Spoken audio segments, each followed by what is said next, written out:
guys, perkenalkan nama saya Herlinda Putri Kusmawardani, NIM K1521033 dari Prodi Pendidikan Teknik Bangunan kelas A FKIP UNS 2021. Dan untuk memenuhi tugas mata kuliah alat perkakas kali ini, aku mau ngasih tahu kalian nih bagaimana cara pengaplikasian gergaji potong manual untuk kayu.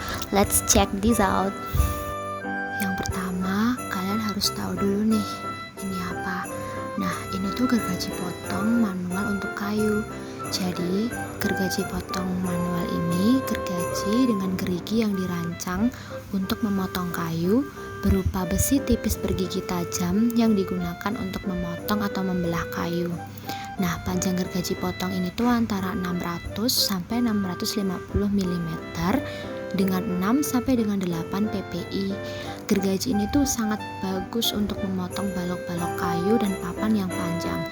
Eits, tapi gergaji ini tidak baik atau tidak disarankan untuk memotong kayu-kayu olahan seperti particle board, triplek maupun blockboard.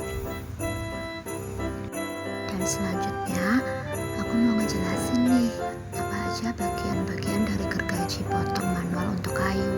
Yang pertama, itu tertera pada gambar, ada yang namanya handle yang sering disebut dengan tangkai pemegang.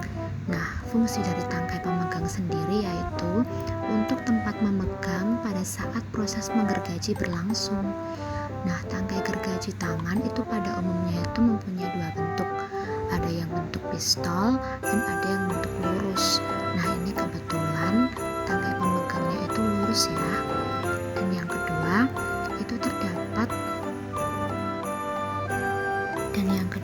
ada mata gergaji tangan. Nah, daun mata gergaji tangan ini merupakan alat yang paling penting. Karena apa? Karena tanpa bagian ini gergaji tangan tidak dapat berfungsi atau tidak dapat melakukan pemotongan. Daun mata gergaji ini biasanya dipasang pada rangka dengan bantuan peralatan penjepit atau pasak.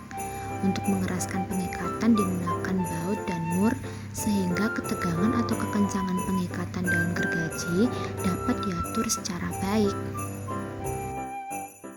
Nah, dan sekarang aku mau ngejelasin ke kalian nih gimana cara penggunaan gergaji potong manual buat kayu.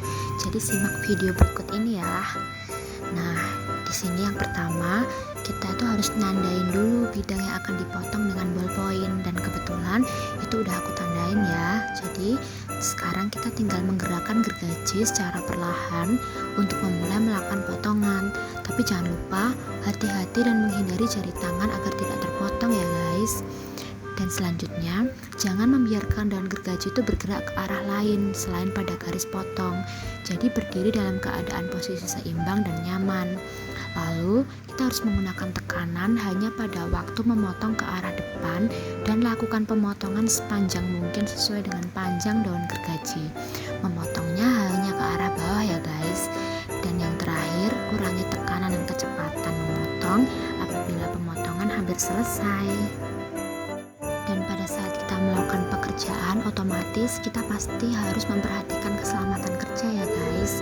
Nah, untuk keselamatan kerja daripada penggunaan gergaji potong manual untuk kayu ini, kita harus mempergunakan gergaji tangan hanya sesuai dengan kebutuhan atau kegunaannya. Dan yang kedua, untuk mendapatkan hasil pekerjaan yang baik, periksa besar kuakan gigi gergaji yang akan dipakai.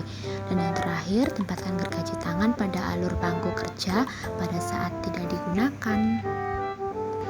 Oke, sekian teman-teman video yang bisa saya berikan. Semoga teman-teman